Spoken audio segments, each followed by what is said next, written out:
Alpha public school, Indian oil petrol pump के सामने, Raipur road, Mungeli.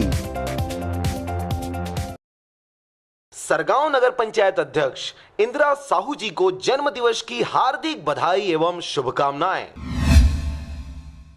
Mungeli जिले में सोमवार को छत्तीसगढ़ माध्यमिक शिक्षा मंडल रायपुर द्वारा आयोजित हायर सेकेंडरी परीक्षा 12वीं 2019 के अंक सूची का वितरण किया गया। समन्वय केंद्र BR साव स्कूल में बोर्ड अधिकारियों द्वारा मुंगेली के सभी शासकीय, अशासकीय एवं अनुदान प्राप्त हायर सेकेंडरी स्कूल के प्राचार्यों को अंक सूची प्रदान किया गया। वहीं अधिकारियों द्वारा अंक सूची को छात्रों को वितरण करने के दिशा निर्देश प्राचार्यों को दिया गया।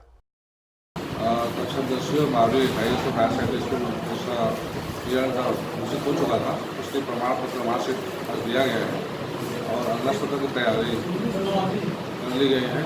स्कूलें सभी शालाएँ जो है 18 जून से खुलेंगी। हायर सेकेंडरी परीक्षा 2019 के हाई स्कूल,